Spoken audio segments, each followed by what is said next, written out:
FCIS, and we are discussing the role of ethics in business and its influence on corporate brand. Before we went on break, Mr. ADEBANJO actually gave us the explanation in brief on business ethics. And my question now is, how does ethical culture relate with corporate governance? Ethics and culture, to the best of my understanding, these are two separate things. But your culture can, in a way, be something that is generally acceptable. It becomes ethical. Otherwise, when you say culture, culture is peculiar to a set of people, whereas what is ethical can be universal. So bringing the two together looks somehow. But this is why I put it as it relates to corporate governance. Okay. You see, governance itself rests on ethics. The entirety of what we call good governance or corporate governance rests heavily on do it in a way that appeals to your stakeholders. And what will appeal to stakeholders generally must be something ethical. Okay. If it transcends your own environment and now appeals to every other person, Okay. right, it has to be ethical. And governance rests on do it in your own best interest, such that it appeals to majority of people as having good outward disposition, Okay. as being a well-managed organization. Okay. It has to be ethical. Those things that appeal to everybody at the same time must be ethical, and that is what corporate governance rests on. To rest on ethics. Okay, you have said it earlier that ethics is about generally accepted norms. And corporate governance is resting on the pillar of ethics.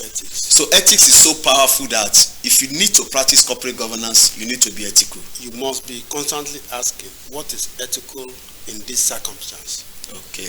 What will appeal to majority of stakeholders at the same time? Okay. In terms of what we choose to do. All right. Because governance and behavior presents you with choices all the time.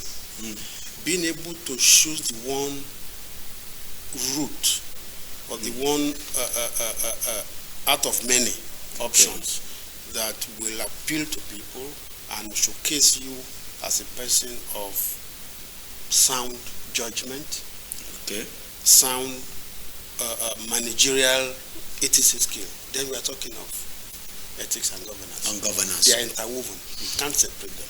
Okay, ethics and governance are interwoven. You can't separate them. At this point, I would like to give opportunities to our viewers to be part of the show. You can be part of the show by asking questions or making comments on the show. To ask questions via text message only or make comments, please send your message to 080-2323-1287. Text message only to 080-2323-1287. I take the number again. 080-2323-1287. You can ask questions or make comments. We are discussing the role of ethics in business and its influence on corporate brand. My next question is, can you explain how ethical culture impacts on corporate brand? You have talked about ethical culture and corporate governance. Now, how does it impact on corporate brand? Branding, corporate branding, product branding are two separate things. Okay. Many companies tie their corporate brand to their product brand. Okay. So much so that when you remember a product, sometimes you don't even know who the manufacturer is. You just know the product. That's product branding. Okay. In some other situations, you just know the company, but what they manufacture, what they do, what they stand for, you don't know. Okay.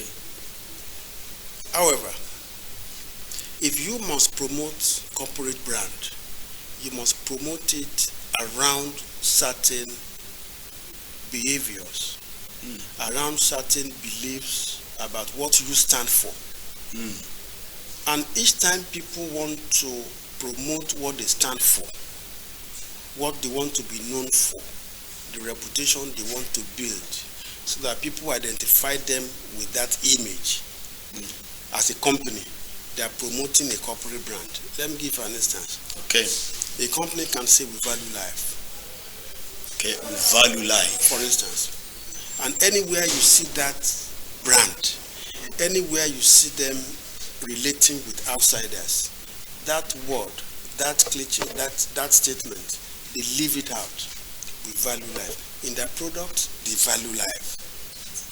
When there is a contention between them and other people, the overriding norm is we value life. It goes on. Apart from house colors and other things you may use to brand a company, you brand a company around your generally accepted way of relating with others. Okay. So that they know for this kind of behavior, it could only have come from this company. Oh, you buy their product, it is not good, you returned it within 24 hours, you got a replacement. Corporate branding. Okay. You are branding it.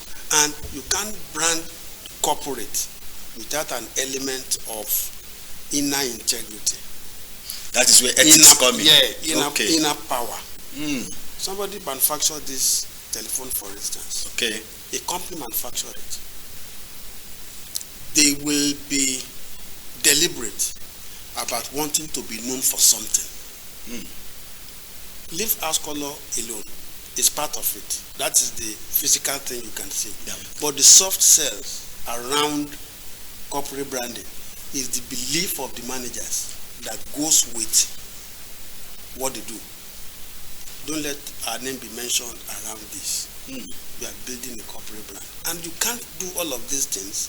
You don't want to be heard. Our name shouldn't be mentioned where there is acrimony. It's a question of ethics. We want to run away from all sorts of public resentment. Anything that will make the public have an impression of us that is negative. We don't want it. It's about ethics. It's about accepted way we want our people to do, to behave. And such companies have robust policies. They have robust corporate governance policies, business ethics, anti-bribery, corruption, anti-bribery, anti-corruption, all these rules, they have it and they enforce it. So that anywhere you see their elements, what I mean is anytime you see a member of that organization, what comes to you is that this company is this. That is where branding. Okay, that is where ethics and branding of a company comes in. Interwoven. You can't build a brand without some soft beliefs, without an element of this is the minimum acceptable behavior we want of our people when they carry our emblem. Okay. We are building the corporate. You may paint, you may do all of those things. Those ones are the physical things. The innermost part of corporate branding is the amount of policies that drive the behaviors of every element. The amount of policies you have in place that you enforce in the area of best practices among your people. Oh, wonderful. I like the way you will link branding with ethics, but I'm going to still ask that question in another way. Is there any relationship between ethics, the reputation of a company, and investors' confidence? Ethics, the reputation of a company, and investors' confidence. They are very much interwoven.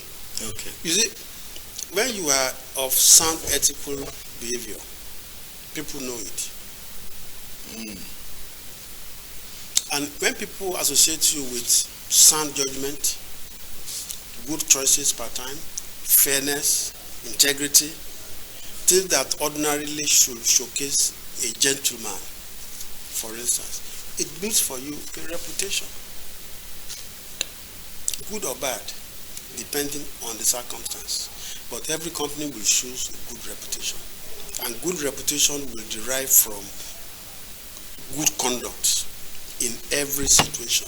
A company will have various functions. For instance, you will have an HR function. Okay. What do you do in HR? How fair are you in your employment processes? How fair are you in rewards and benefits? You know, what best practice guide your activities? When you have that, there are ethical connotation to it. When that goes on, you are building a reputation. Oh, I just applied, I didn't even know anybody there, and I was employed. It's a reputation about that That's business. your reputation. Okay. And it is starting not just because the company wants it, but because every unit working together have been inducted properly as to the best practice relating to your job.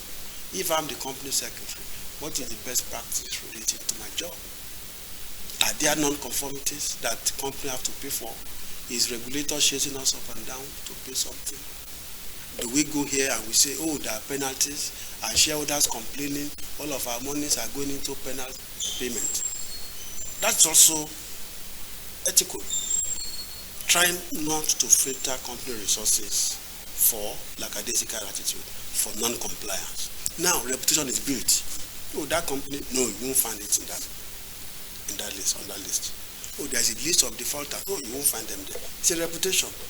When you have such reputations, investors look for companies that has this reputation. They want to be sure where they put their money, there is always sound judgment. There is always diligence in managing the affairs of the business. Because if the company is not well managed, where will you put your money there? And ethics is the bedrock to build good reputation. Reputation goes into the market. People flock your investment. Oh, that company is good. They are sound. It could, for instance, be an insurance company. Oh, that company, no. Within 24 hours, your claims are settled. Once they verify it, it's a reputation. Customers will come. Profitability will follow. Investors will flock. Beautiful. In short, reputation is the background for everything. I mean, I say reputation, ethics is the background for everything. Once you are ethical, it builds your reputation, and your reputation brings in attract investors. It brings confidence. Okay. To your investors. Okay. It is that confidence. When you see investors patronize a business, what they are patronizing is not the physical thing that they see. It is the confidence they have in the way that company is run. With that company, don't worry. You can go and sleep. Okay, the board of directors of companies is expected to model a top-down commitment to ethical standards. Why do you think this should be, and what is the role of the management in implementing this? You see, for a good board, they will start their ethical practices from their own board charter. Okay. The board charter itself is imbued with a lot of ethics. So if they start that way, what did we say we are going to do in our charter? This is what we say we will do. Are they doing it? We have said we'll be fair. Are we fair? Even among ourselves? We have said everybody working for us will have this minimum level of comfort. Are we discharging that? You know, it must start from the board, but that is where the strategy starts from. And it must go down, going down management. The board should also have a mechanism of checking. We are playing our role ethically. Are the management staff doing the same thing? What tool do you think they will deploy? They will deploy such things as constant review of management activities. Not only the financials, they want to be sure they receive regulatory reports about the business. Okay. Because the failure of ethics, you won't know it inside, unfortunately. You won't know it directly inside. If your company is unethical, the easiest way to know is to gauge from the externalities, from the externals. So a soundboard wants to see how you stand in the face of the externals, who are regulators. We want to see a report from regulators. So it's not a good board who only rests on financials. Give us financials. Are you profitable? Yes, you are profitable. But that profitability may be at the instance of your long-term sustainability if your ethics are faulty. And the board only gets to know about how sound its managements are ethical by prying into how outsiders see them. Who are the outsiders? The regulators, the shareholders, the bankers, the auditors. The external stakeholders. External stakeholders. A good board, for instance, want to see management letter issued by auditors. Okay. That is one way of getting to know how ethical you are. But a board that is dead to that kind of thing will only want to base its activities and monitoring to financials. Whereas there are other tools for even measuring things that are equally important. Like how ethical are you? What surveys are you participating in? This survey is talking about first 20 companies in so thing, bordering on ethics. Why are you not participating? Let them assess you.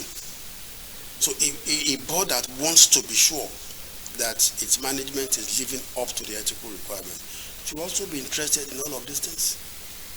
Compliance reports. They should, beyond financials.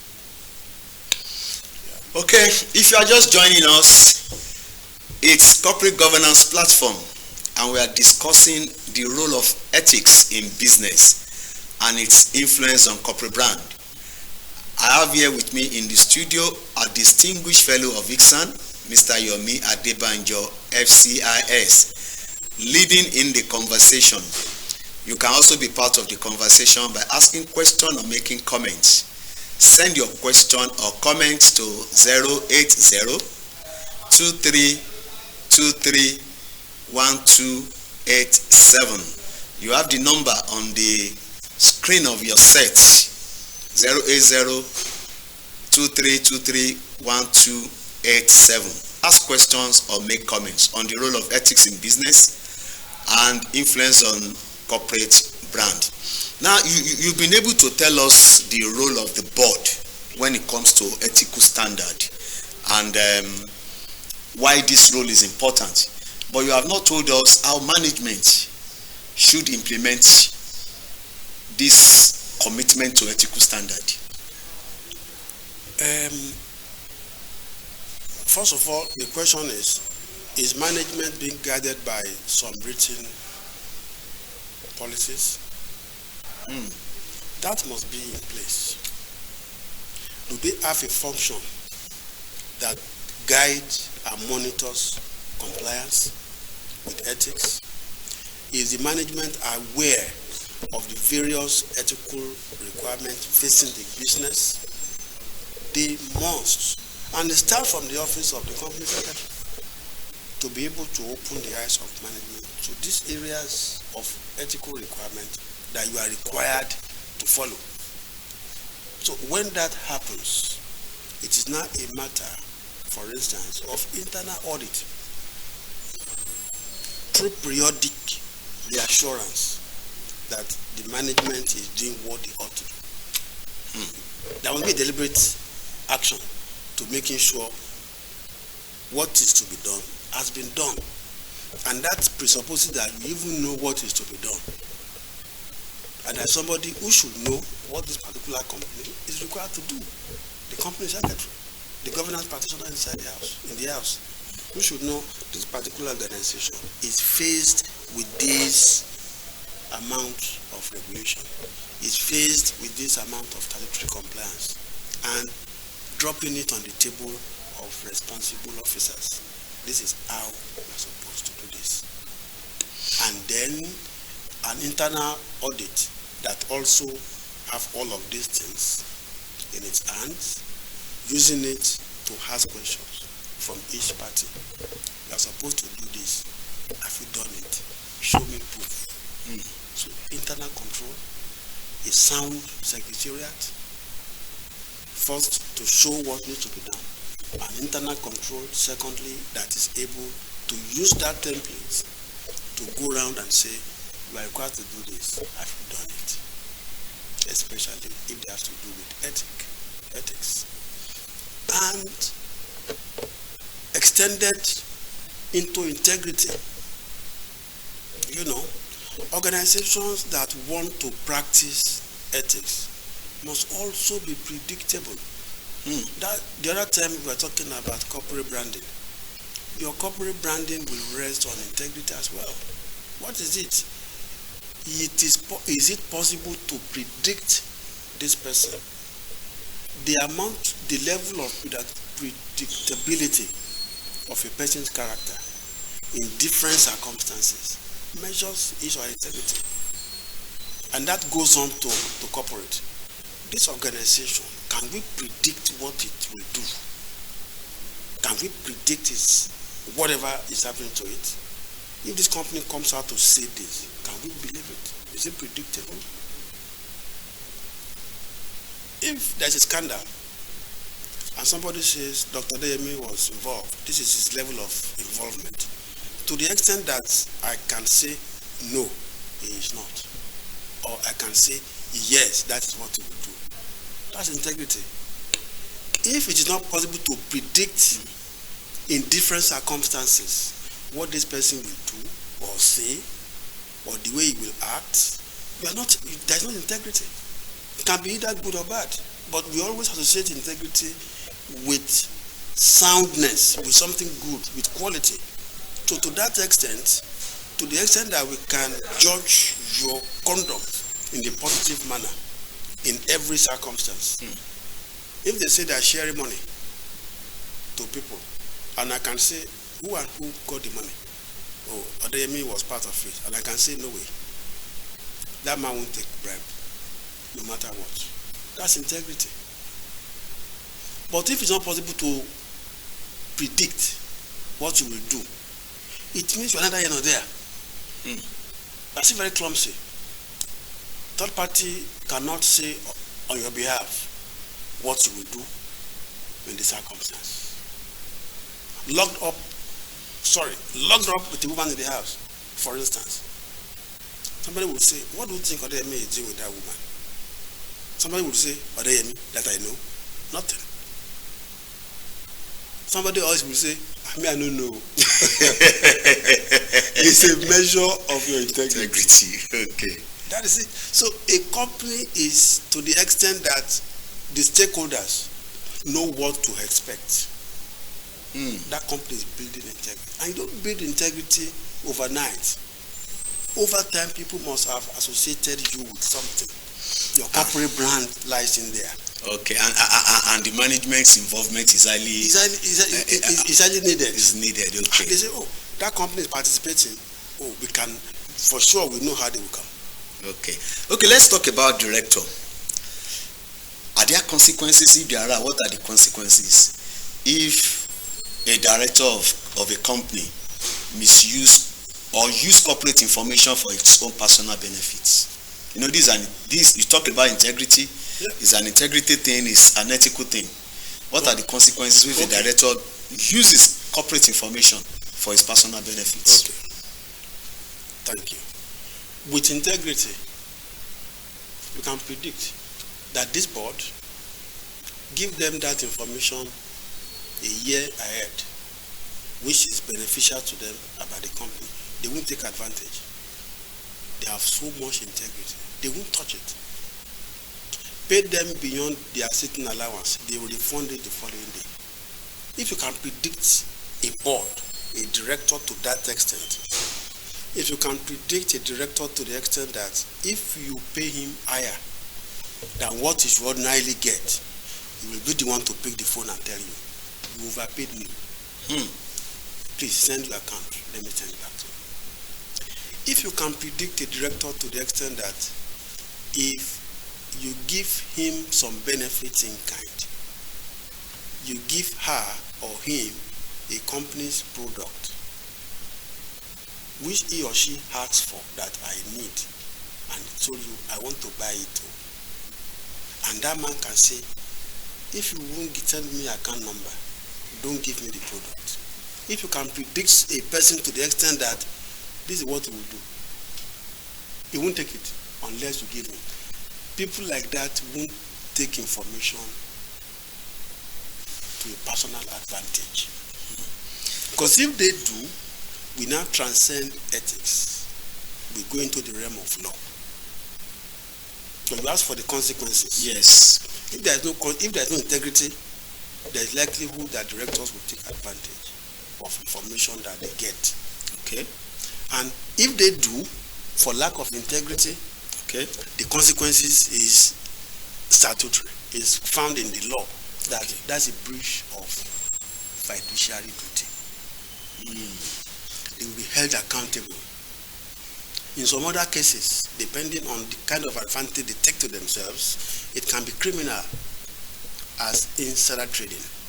That is when you deal in the company's securities at a time when you have information that is not public. Undue advantage. Undue advantage. The health of it is myriad. It can be as low as getting information about this is a good product, but it's not many. I tell my wife, go and be a distributor, go and say. You know, there are many opportunities you can take, you know. But taking undue advantage because of your closeness to the business is unethical, and the consequences is statutory. Okay, the consequences is statutory. While you were talking, I received a text message from Mr. Yinka Laleye, and he's asking, can something be lawful and not ethical? Can something be lawful and not ethical? We just talked about the issue of law. Can something be lawful and not ethical? If yes, kindly explain. Can something be lawful and not ethical? Okay. A lot of things will be lawful if you do. For instance, even the one we are talking about, taking undue advantage. Okay. Legally speaking, disclose it. The law says if you will be interested in a contract with your company is going to mount a billboard, and you have an advert agency somewhere, and you told them, I want to do it. You see ethical? You contract with your company. Your company wants to sew this dress. You are a tailor. And you say, company, I'm also a tailor. I want to be doing it for the business, for the company. You look at it as this unethical. It's conflict of interest. But in the eye of the law, is it illegal? No. It may be unethical, doesn't mean it's unlawful if you do it in line with permissible procedure. So the law says disclose it. And once you disclose it, we allow you to take advantage of it. But it's unethical. But it is done in a lawful manner. Lawfully you have done it, because you follow due process. Again, can something be ethical but unlawful? The other way around. The other way around. It is ethical, but is it unlawful? You must have minimum number of non-executive directors on your board. It's only ethical. That if you have a board of 9, let 3 of them be non-executives. Let's stop at that. Until recently, it is not unlawful if you don't have it. but it's ethical if you do. Another question we can use for ethical and legality is if you go on the street doing like this, picking your nose, is it unethical? It is. It's not a good behavior. It doesn't portray you as somebody with discipline. But is it unlawful? No. Can somebody punish you for it? So there are many such things even in an organization, in the corporate world, that you do them, they are in themselves unethical, but show me where it is unlawful. Okay, let me stop you there. You talked about disclosure. Yeah. And I want to take you up on the issue of disclosure. Now, should a director serve in a competing company even after disclosure?